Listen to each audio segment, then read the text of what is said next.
Welcome everyone to this week's episode of In the Know with Kat Bobineau. Today, my extra special guest is Adamaka. Adamaka is a senior business analyst at Workday. So, welcome, Adamaka, and how are you? I'm fine. Thank you, Kat. Oh, no problem. How So, are you doing? oh, I'm doing it pretty good because it's not raining. So, True. I'm doing good. So, how about you tell us what you do at Workday? What does that title ensue? Okay. So at Workday, I'm on the WOW Analytics team. So WOW Analytics stands for Workday on Workday Analytics. And in my role, I leverage Workday's software, which is a HR information system. I leverage the analytics and the reporting capabilities within Workday. So hence comes the term Workday on Workday. So we're using our own software within our company to really tell a story about people data and people analytics. Okay. So when you taking all of these analytics and what's happening at Workday, are you using a computer system or how does that work? So there are many different systems. So one, of course, we use the Workday HRS system. Within the system, we have reporting capabilities. So that's where we create reports and we extract that information to either one, build dashboards or reports or more complex reports within the system, but also too, we can take that information outside of the system into various systems, which we have a BDA which allows us to like extract data and transform it, to aggregate it and just do different things with the data.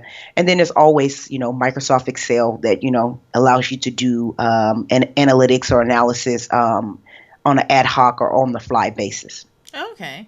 So I know you're working on the team that's working on Workday, but what about outside of Workday? I know Workday works with a lot of companies, right? hmm So Workday is about 10 years old.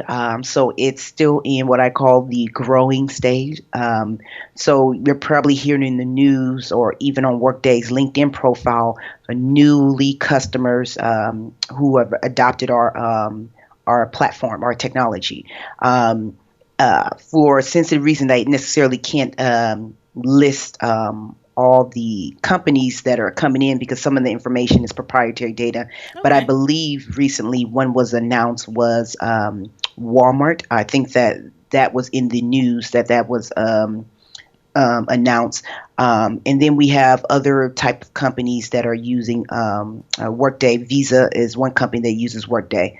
Definitely the company is growing and expanding, and there are a lot of other companies adopting our software. Okay, awesome. So let's go back and talk about how you even got into this type of field. So, what school did you go to? What did you study? Okay. So I went to Occidental College, which is a small liberal arts school down in Los Angeles, California. And so went there for my undergrad. So during my undergrad, I majored in mathematics. So I got my bachelor's in art in mathematics. And then upon graduation, I came back to the Bay Area and I started working for Kaiser Permanente. So I was doing finance for Kaiser for the HR department. And then I was also pursuing my master's in business administration, my MBA at Holy Names University, which I completed. And then how I kind of got into this workforce planning or this people analytics, analyzing HR data. I transitioned from finance within HR to workforce planning analytics within HR. So that kind of really just opened my eyes up to using more of my math background and my business knowledge to really tackle issues and problems or questions that arise from the business leaders from what I call a workforce perspective.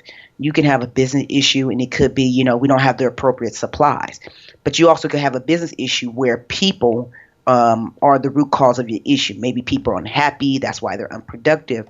But how do you analyze that? How do you draw that connection from people data to the business driver?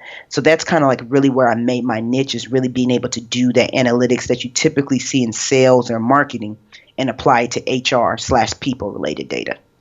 Yeah, so that's very interesting. So, you're taking So how do you capture the analytics of people and how people are feeling or how people are doing in HR? How do you even capture that type of data? And Hmm. then how do you analyze it?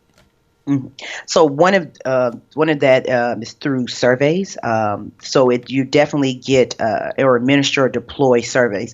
Most companies they have what they call sort of a people pulse survey or a survey or HR survey to really just get an understanding of how their employees feels, their attitudes, do they feel like they're growing in their career, and then from there, people there's many different analysis, but you can analyze that data and just basically tell a story to see if employees are satisfied or unsatisfied with the company, their work, or their managers. So there's so many different ways that you can look at it, but those are typically the ways that people look at employee data and in their sentiments. But another analysis that I typically do is really looking at what we call organizational health. So it's just looking to see if the way that your department is structured, do you have the right people in the right place at the right time? So that's kind of like workforce planning, and as well as looking at what we call your team or your department health.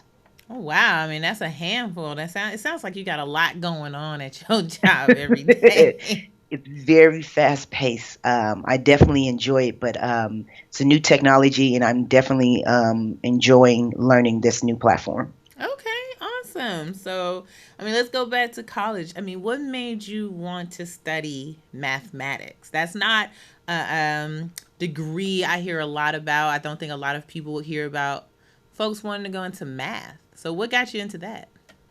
So I actually got into math on accident. I was initially going to school to be a structural engineer. So my father was a chemical engineer, and just his background and his teachings really influenced me to want to pursue a background in engineering. Okay. So I kind of narrowed it down on structural engineering or civil engineering.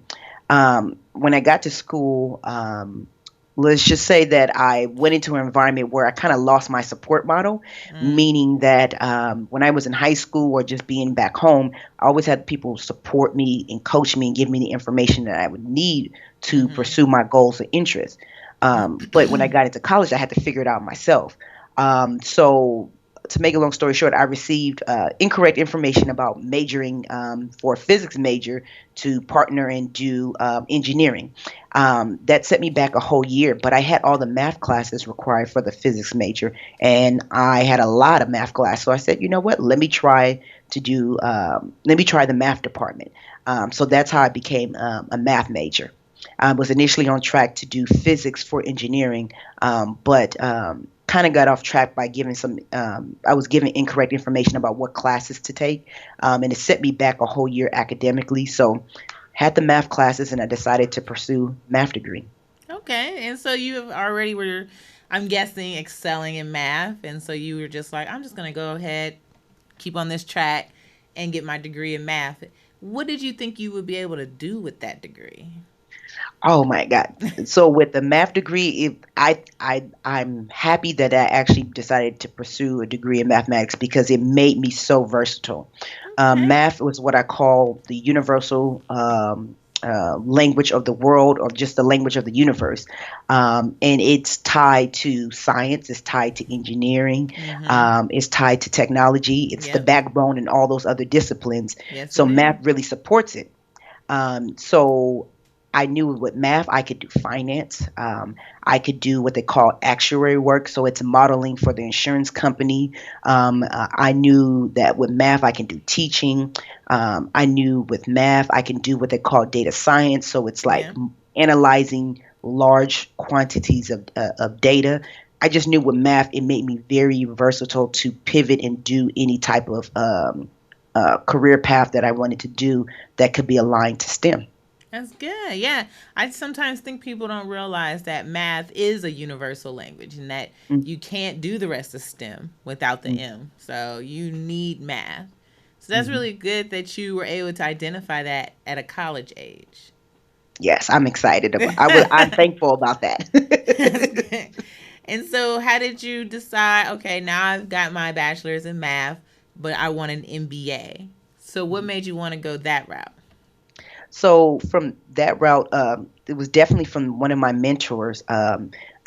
He said to me, he said, having he called the STEM background, or engineering or math background, now you have what he called the logical thought process, or you have the system thinking skill. Now, the only thing that's missing for you to accelerate in the business environment is to have that business acumen or that understanding of business models. So he said, I recommend that you go pursue your MBA, because having that combination of having a STEM background with the MBA is highly marketable, and it will make your transition of navigating your career easier. So that's what made me go pursue my MBA. I really didn't know too much about schooling, or what type of concentration that I wanted to do. Mm-hmm. But the overarching feedback that I got from my mentor is that make yourself more marketable and versatile. And so that's why I pursued my MBA. Okay, okay, I can understand that, making yourself more marketable, and it's really interesting that your mentor told you that STEM would make you logical in the business world. I don't, Hmm. it's one of the things, I don't think I've ever heard of that, but it makes sense to me, Hmm. that you need more logical people, more people who can actually, I'm not gonna say think, but just think about it in a different aspect when it comes to business. Yeah, I'd like to expand on that more Okay. too, because I didn't realize that. I kept on thinking like, okay, I have this math degree, but I'm doing this internship at that time was with Kaiser Permanente. How are they going to use me? What can I do? Um, but just being able to pick up information, being able to be given a problem or issue, and applying what I call those system thinking skills, meaning that you're looking at it from multiple angles of how you would tackle a math problem. Like, okay, I'm going down this path. That may not be it, because I'm not getting the answer that I expect.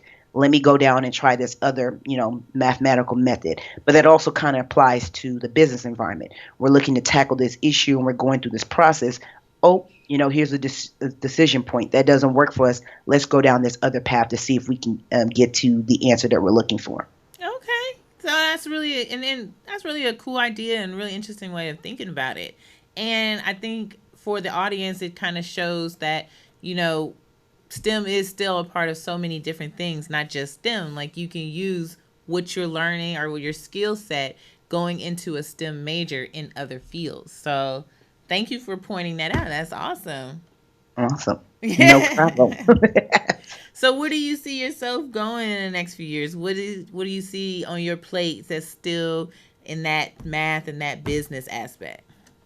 So there's two aspects. So one, I say a track of more of my career, or I would say more of the corporate environment track. I do see myself continuing to be this subject matter expert when it comes to people analytics.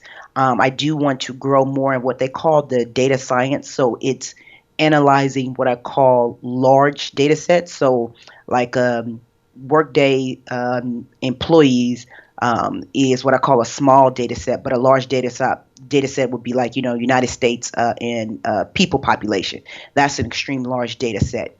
So in my corporate or career path is really driving towards doing more analytics or more data science analytics, where I'm analyzing larger quantities of data to Hmm. really tell a story behind the issue. That's one path. And then the second path is just really growing my nonprofit. I have a nonprofit called Selfesteem, and it's a nonprofit that promotes STEM for young girls age 7 to 17 in the Bay Area. And that's something that I'm really, really passionate about. As I transitioned from high school into college, I kind of lost my support model. So one of the parts of our program is that we're also trying to build out the part where we actually provide support for people who are in college as well as in their career path as they make that transition from high school to college, and then college into career. We have this integrated support model that can support them through all the stages because our ultimate goal is to make sure that these young women enter the STEM workforce. So people like in the workforce, such like yourself, Yeah. making sure that you have that support model. I'm pretty sure you had that support model when you transitioned from high school to college, or maybe you didn't have that support model, but there are young girls out there that are needing that. So we just want to make sure that we play our part and really help grow the numbers in the diversity within the STEM workforce. Oh, absolutely. For me, I think mine's was kind of opposite for you. I Hmm. mean, my mom, she did do math, but me saying I wanted to go into science, I didn't know anybody in the Bay Area that was doing that. So then Hmm. I went to college, but I went to an HBCU, a very small one. And Hmm. so then when you go to the South and you're in an HBCU, like you get taken under wings and they're like, we are going to make it happen. We watching you, we keeping you, like we going to make sure that you get the grade to the point of, oh, I don't even have office hours, but I'm going to make office hours because you need to pass this class. Oh, So that's awesome. yes, That's a great experience. yeah. But that support model, see, that support model really helped you, and I think that there are many people who can really benefit from that support model. So that's something that we definitely see that's missing from the marketplace, and in the nonprofit sector of programs or service offerings to really help make that connection through that transition, that critical transition period. Oh yeah, absolutely. Just having somebody to call and rely on and be like, "Oh, this is a Yeah. decision I'm thinking," or because, like, for example, with what happened with you in college, you had someone that I'm assuming was a part of your school telling you to do the wrong thing, and if you had more people to talk to about Hmm. it, you probably would have went the right track. Correct. And so, I agree. yeah, sometimes that happens. So you need more than just one person who's supposed to be there to help you. Hmm. That, And I'm not necessarily upset at the experience, but I know that if I didn't have that support model from my father, that I would not continue down the STEM pathway. And I know for some of the parents who have placed their daughters in our program, that has been their story where they didn't have that support model, and ultimately they wanted to pursue a STEM degree and STEM careers. However, based off the harsh experiences or the lack of support, they chose another path. right. And so let's talk about that. Like with your dad, how did your dad influence you? How was he this support for you to go into STEM and stay in STEM? My father was very adamant, and I'm going to use that term very lightly, about education. He didn't even understand sometimes, like when we would say, I have other siblings, oh, I need new shoes. He was like, new shoes? You don't need new shoes. You need new books. You know, like what do Oh shoes do for? wow. They don't put any knowledge into your head. So when other kids were out in the streets playing, we had study sessions. And some of my Wow. friends didn't understand, like, well, you guys go to school and you have homework. And my father was like, that's not enough. It's not okay for you to just do what is required or even do the minimum. You have to do more and above to really excel at your studies, and then ultimately that would impact your life slash livelihood. So that's something that he really, really pushed for us. And then my older brother, we're close in age, so a lot of the math or the physics or the science that he was learning, I ultimately had to learn at the same pace because of our many lessons of teaching him what he's currently learning and how to accelerate at his studies. I also had to pick up some of his material. So my father was definitely the, if not the major contributing factor to I would just say like my life right now, just my experiences now. That's really amazing. I'm sure in high school and junior high that was horrible. It probably was I like didn't appreciate it then, but I do now. we never do. We never do. And that's the thing.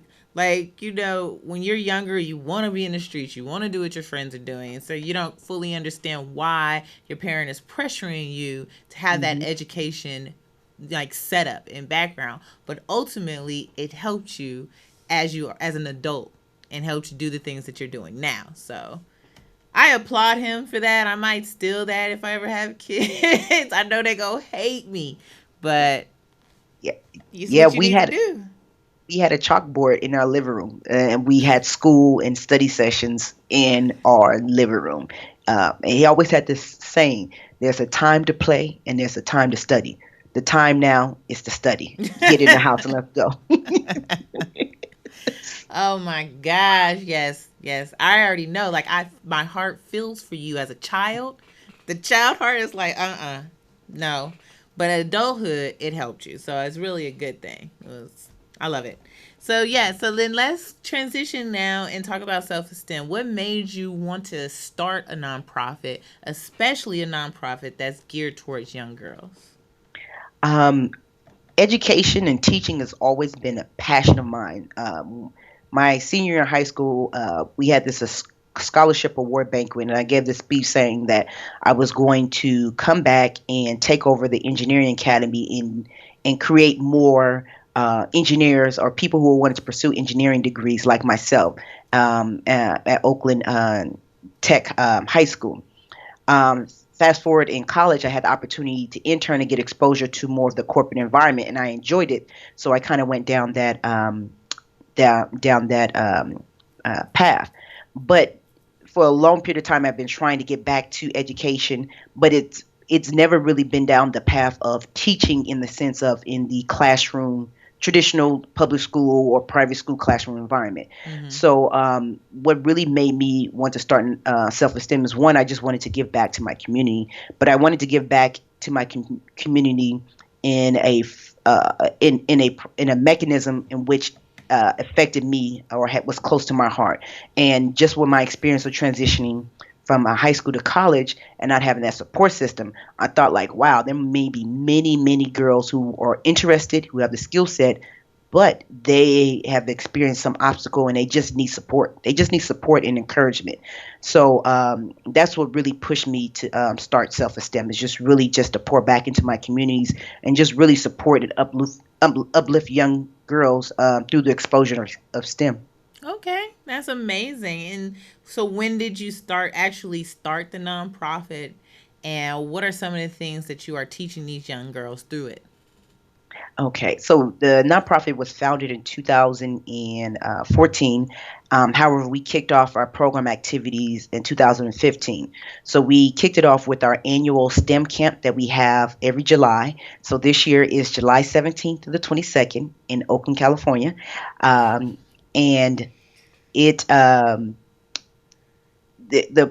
our program model is one, it's to just have a career exposure. So it's to teach them different career paths using STEM. So it doesn't necessarily mean that you have to be an engineer or a computer coder, or you have to be a doctor, but just having knowledge of the various STEM career paths, like a business analyst, such as myself. There are many different roles that you can have out there. And then two is to really give them what we call the 21st century skill sets. And 21st century skill sets are not necessarily, how to take a test, regurgitating information, but it's really basically becoming thinkers and becoming innovators, and just really being able to process information on their own. So that's really the high level, the type of things that we're teaching them. Okay, that's awesome. So if somebody wanted to get more information about self-esteem, where could they go and learn more about it? Oh, thank you for that. Yeah. If people wanted to learn more about self-esteem, they can go to our website at www.self, S-E-L-F, estem, which is ESTEM.org. Or they can send us an email at info@selfesteem.org. So that's the best place is the website, so you can see all the information, and it contains our contact information on the website as well. Okay, awesome. So we got about 5 minutes left. I told you 30 minutes goes really quickly. So I want to transfer out of STEM and say, what do you do outside of work? What do you do for fun? What's some of the things that you like? Yes, working in technology has been a blessing. I've had the opportunity to travel for work and have the opportunity to travel personally. So one of the things I love to do, people know this. It was one year where I traveled every single month for a whole year straight, uh, locally and internationally. But I love to travel. I love to travel, and I love to try new cuisine. I'm also a huge basketball fan, so I go to the Warriors games all the time. I'm a season ticket holder. But if I had to, those are my top three that I like to do outside. Is really to travel, try new foods, and watch basketballs and sports in general too as well. Okay, I'm not mad. Well, I am mad. I'm a little jealous at this travel once a month thing. Like that sounds amazing. That Where's was some before the nonprofit. that's for the nonprofit. So where's some of the places you've been? Like, where's your favorite place? Favorite place is always going back home. So both of my parents are originally from Nigeria. So I'm traveling back home to Lagos, Nigeria, and then going back to my parents. You could call it town or village. It's in Enugu State, but it's a small town called Achi. And I love going back there because it's relaxing, it's peaceful, and the food is amazing because it's the food, everything is so natural. What we call organic is the standard way, but we actually have to give it a term here in the United States. But it's just so peaceful and it's just so beautiful and just everything about it. I just love it. It's so relaxing. But I've also been to what is that? The UK and been to many places in the Caribbean, in the islands. But I'm trying to plan a trip coming up for China. That's the place that I want to go up next. China and Japan because I have some family in Japan. You have some family in Japan. That's Yeah. awesome. I've been to China, but Japan's on my list. And Okay. so I'm rest to go. I want to play this. I don't know how this is gonna sound. I hope it doesn't sound super negative, but I want to play Dance Dance Revolution on the street because I know they have that game like right there downtown, and I'm suck at it. I am so bad at the game, but I just want to play. Like I don't know if I watch too much TV, and that's stereotypical, and I am sorry. I just want to be like dancing on the machine, like uh. They're gonna be like, Miss, Yeah. you lost round one about 5 minutes ago. They're gonna be like, yeah, you're done. Please exit off the game. We don't even want to look at you. You look sad. But yeah, that is my favorite thing. So we are coming to the end of the show. If there is anything else you want to share, if there's something like you want to give a nugget to someone who wants to do what you're doing, like any advice, or if there's something you want to say, or both, vice versa, now is the time. So what would you like to say? A, if somebody was looking at your job and what you're doing and wanted to follow in your footsteps. And then B, anything encouraging or something you want to say about yourself or what you want to do. Okay. One thing I do want to add about self-esteem is that we also have a Facebook and Instagram and Twitter account. So it's at self-esteem. You can go follow us there too as well.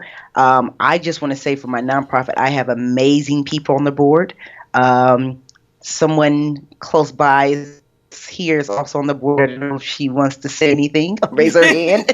That would be me. I'm on the board. Kat is on the board. I just have an amazing team. If close some of my closest friends are on the board, and just I was to tell people reach out to us. I'm always opening to helping people just share information. I love sharing information. I get energized by just passing on any type of nuggets that I have.